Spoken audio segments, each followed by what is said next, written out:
Hey guys, it's Devin, half of Dads and Dice here, and today I am going to be giving kind of my Q1 update for the Backlog challenge that I set for myself at the beginning of 2025. So if you watched it, or I guess if you did not watch it, at the beginning of this year, I decided as I was going through all my games that I wanted to reduce kind of my backlog, shelf of shame, and work through it. I believe I started the year with somewhere in the neighborhood of 150, 160 games on it. My goal is really to just get it below 100 by the time I finish this year, and then hopefully just continue to knock it out from there. And that is all the games starting the year that way, but then also games that I get in. I just want under 100, and then just to keep reducing it as much as I possibly can. And for this update, honestly, I have done really well at keeping pace, let's call it, for this first quarter. I don't know, I'll go through here the exact amount, but I kind of had it done percentage-wise, and I hit over 25% of kind of what my goal was. So doing good so far. Hopefully I can continue that process and continue to knock it out. But today I just wanted to kind of go over some of those games that I played, and so that's what I'm going to do here, and we'll just kind of start it off. I built a little pile over here, but I played Tabanussi, Builders of Ur, and I did this one solo.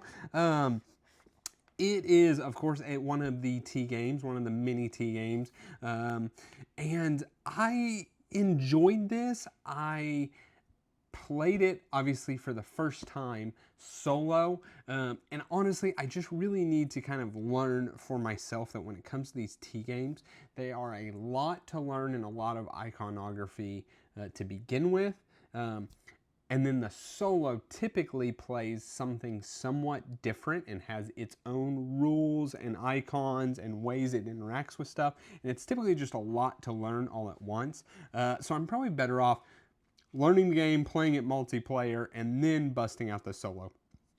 It's not at all to say the solo was not bad. I actually did really enjoy it, but I walked away thinking, man, I really want to play that multiplayer to really get a feel. I really enjoyed the way that the scoring worked, where you have five different scoring events, and it's based off the dice pools depleting. And I think multiplayer, that would be a really cool interaction of, oh, I'm working really hard in the ziggurat district, and I'm going to keep pulling out those dice to hopefully try and score it a couple times before the end of the game.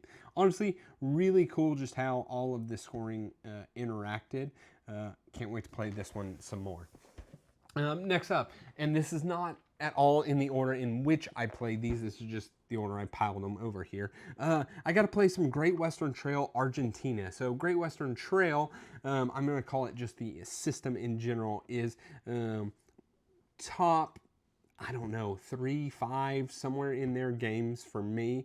I really have always loved the original Great Western Trail. I've owned this one, finally got a chance to play it, and I really did enjoy it. I actually played this and then got a chance to play New Zealand. Don't own that one, so it's not sitting here in front of me, but I do own Argentina, and I enjoyed the more that this added. The kind of more focused approach of where you're going to try and deliver based off where in those kind of cities that it's going to ship to. I like that. I like that what they did with, I think it was the Granjeros, where it was something more than in original Great Western Trail. I almost always could avoid dealing with the hazards. I might get 1, maybe 2, depending on what goals I had. But a lot of times I would kind of avoid them, not even for the money, typically go after them.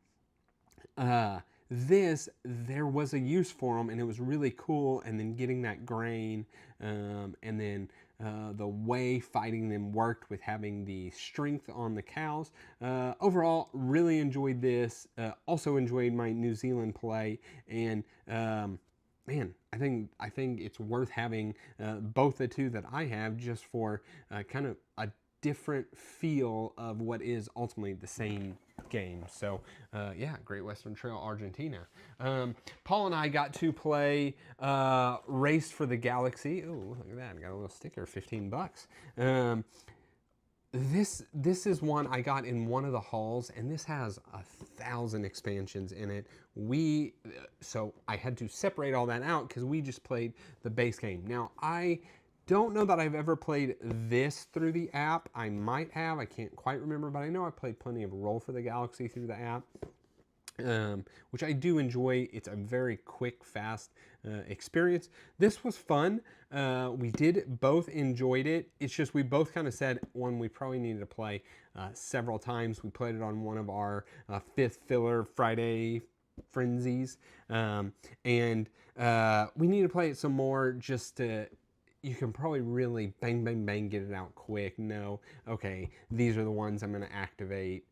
And then also playing with more players to, even we just played with 2, but playing, I think, with 3 to really start gaming.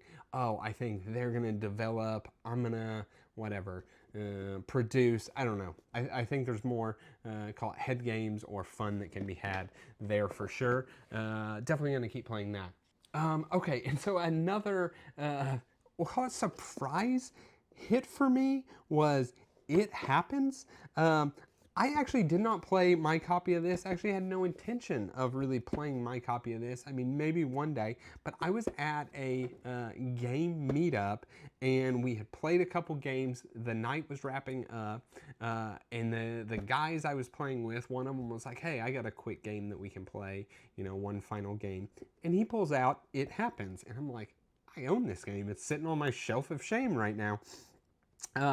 He teaches the rules in like 3 minutes, and we play it. It's probably a 10 or 15 minute game, and it's just where you are a little anteater and you are trying to either collect a couple pairs of different symbols or do these little area controls on these different ant hills, all to score points. And there's a lot of luck in it, but it's kind of fine for how quick and not easy, but just quick it is. I mean, it is easy, but you roll your dice and then you put it in one of the anthills, and the more pip values you have in there, the more that attributes to the area majority. But you know, you can have some like weak numbers and try and collect the pairs of tokens. And honestly, there was like way more decisions than I expected it to be. This is one I thought for sure would be like I play it and get rid of,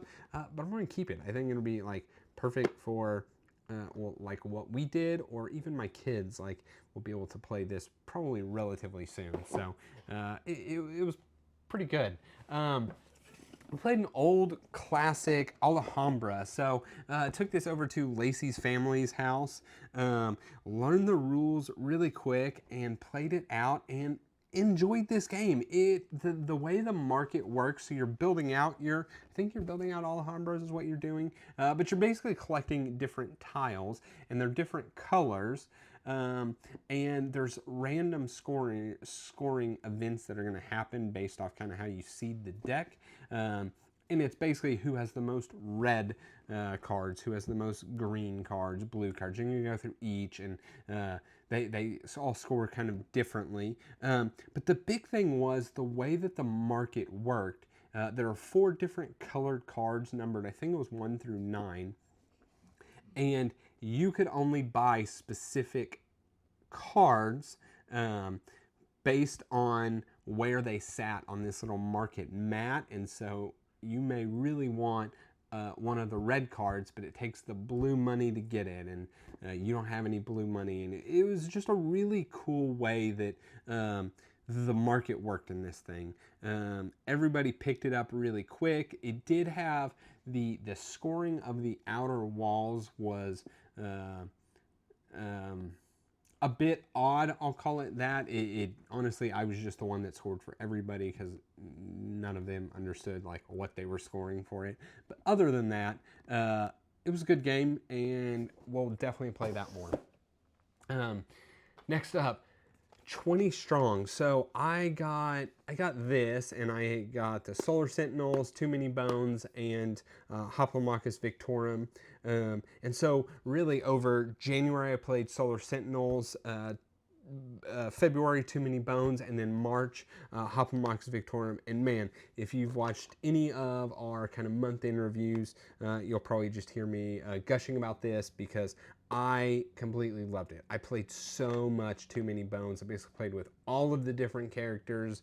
When it came to Hoplomachus, all the different, what are they, Scions, I think is what it was, setups. Man, I could not get enough of this. Basically made me just go out and late back the gold, red, and white, the Tanglewood is what I was looking for. Super enjoyed 20 strong for what I thought was going to be just way too much dice rolling and luck. No, you have so much control over your dice pool. Love 20 strong.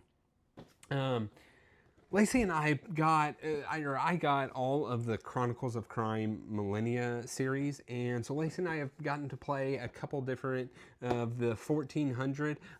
Honestly, really fun, chill date night game for us.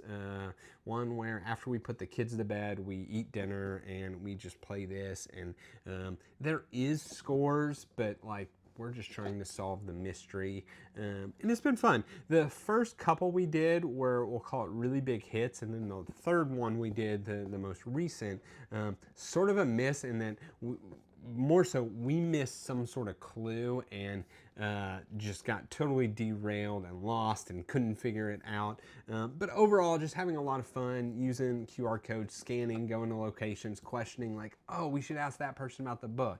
And then they tell us absolutely nothing, right? Or using the dog to like send out something and go to a new location. Really, just it's a fun, casual thing that we're doing and been enjoying that. Talking about mystery games, though, as much as Chronicles of Crime has been fun, got this played, and this knocked it out of the park fun. Watson and Holmes. So this is a competitive mystery game where everybody's racing to solve the mystery, and you have a grid of cards, and every turn you can go to a different location. There's a little bit of gamey mechanics where you can outbid people to actually go to the location, or you can set police surveillance to block locations, and then person has to like sneak in or call off the police. You got a couple player powers. Really, the game parts are minor but work really well. And then all of the cards tell little snippets of the story, but no card is ever gonna like pick it up, read it, reveal it, and be like, oh, I've got it all figured out. And I like that. I like that you actually have to deduce what it is that actually happened. And we've been playing this with Lacey's family, and we have just been enjoying Watson and Holmes. There's like 13 cases in here, and we are going to keep cranking through them because it is a lot of fun. Talking about games we played over with Lacey's family, we played Beez. This game was just a silly, simple game. We played it once, and they were instantly like, oh, set it up, let's play it again. But you're just controlling a bee that for whatever reason can never move straight. It can move, is it a hexagon shape, 6 sides, can't move straight, and so they can move either, at the front angles, and they can only go, I think it's like 1 or 5 spaces, or the back angles, and they can go 2 or 4 spaces, or the straight back angle, and they can go 3 spaces. And you're just trying to collect these nectar. Depending on how many spaces you moved, that is actually where you place the nectar, filling it into this little kind of grid thing for scoring objectives. Honestly, simple. That is like the rules. You could probably go be playing it right now. But we enjoyed it. This is probably one I could take over to their house and we would play anytime. I played Tang Garden, and so as much as I've said like all of these games have been, oh, this is a lot of fun and this is great, this one might be closer to a miss for me, maybe because I soloed it, but it was just like, I don't know. I felt low decision. I understand it's like, I guess maybe you would call it high production. You're building out an entire garden scene with little statue things, and you're placing visitors and trees, and it's you connect the I don't know, the grassy areas and the rocky areas, water areas. I guess that's part of the thing. You're looking at a scene and it has little stand-ups for what you're seeing in the background. I don't know. Ultimately, it was kind of just a miss for me. Every turn was just like, oh, well, I'm just going to place that there because it's the best. So I'm going to keep it to try and play multiplayer one time, but this is probably one that will end up leaving the collection if I have those same feelings after multiplayer. Lacey and I started a campaign of, this is season 1. I grabbed the wrong box. This is not the box we are playing. We are playing Pandemic Legacy season 2. Boxes are pretty close to the same. But anyway, and we're loving it. I am absolutely loving this, probably so much more than season 1, just off being able to explore the map and build it out as you go, and then all the cards that you get that have locations that you get to then explore. And it's really just been, every time we play it, we've had a lot of fun. We've not been disappointed. We won January, we lost February, first one, played a second, lost March, first one, played a second. And we've not been disappointed that we've gotten to just play more. Like when we lost, we're like, oh, we get to play more and explore more. And honestly, to me, that's perfectly fine. And building out our characters afterwards and just trying to connect all the cities to the grid, and really been enjoying Pandemic Legacy Season 2. This was Long Shot the Dice Game. Complete and utter miss for me.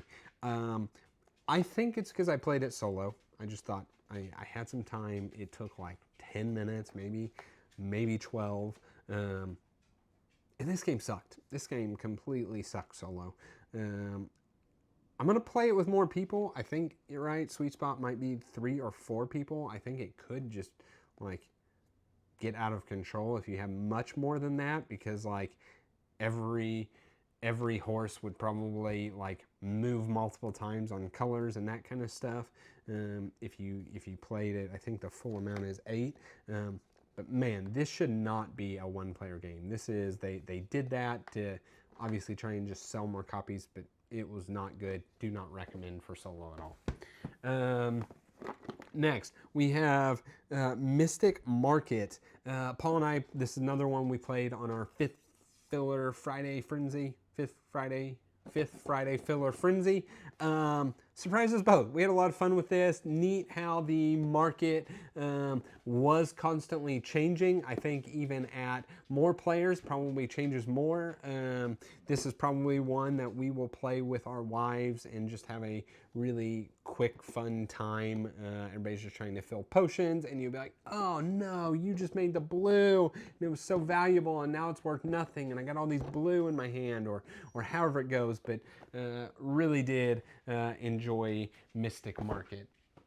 Got a chance to play the Grizzled. Was with our friends Joe and Shelby over at Board Games for Two at their house, and I took this, and really a neat cooperative game. Don't play a lot of cooperative games, but we busted this out really quick, and it's basically you are trying to, we'll call it, survive in the war, and every card you play just makes somebody at the table go, oh, and you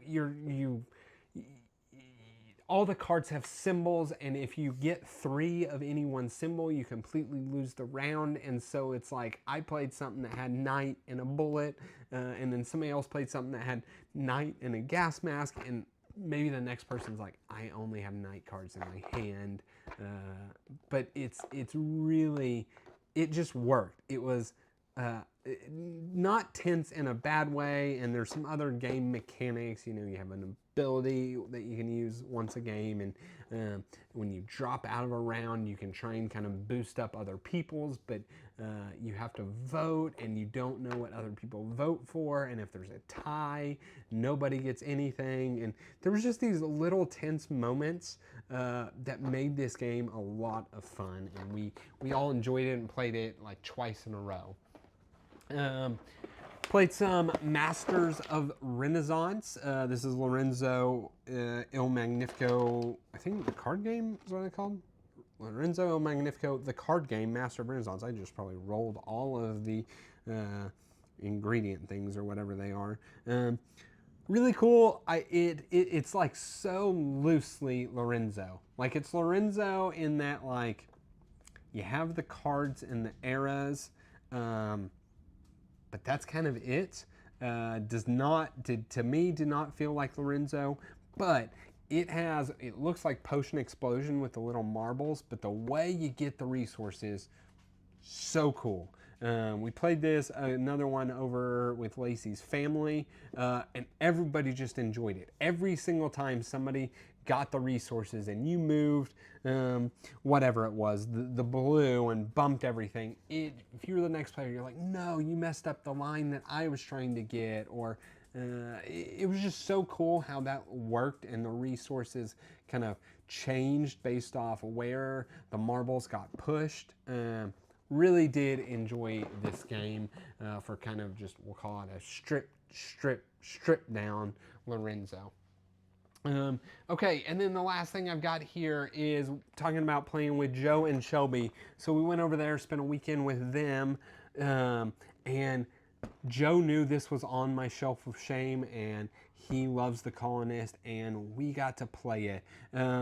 We played through 2 of the 4 eras, I think. It's been a minute since we played now, but basically we got the feel for it there, and decided to call it and play some other games. But man, I enjoyed this. This was like a knock it out of the park game for me.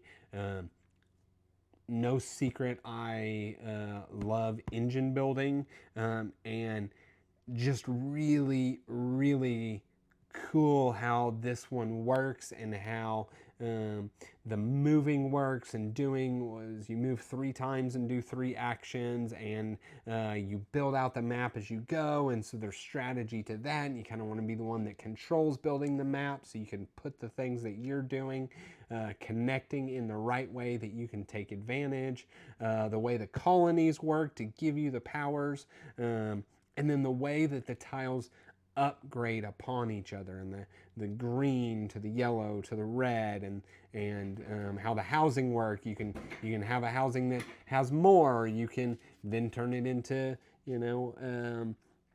or holds more people, or instead it can go to the higher tier person, or there's so much really cool, and I cannot wait to play this game more. This is one I in hindsight really wish we got to play the whole game while we already were in it and had it set up, but I'm not disappointed at all with our play, because we just, even Paul, who we were worried about, he had a blast playing this. So the Colonist was a great game. And that is it. That is all of the new, or I say new to me, games I played that kind of knocking out my backlog.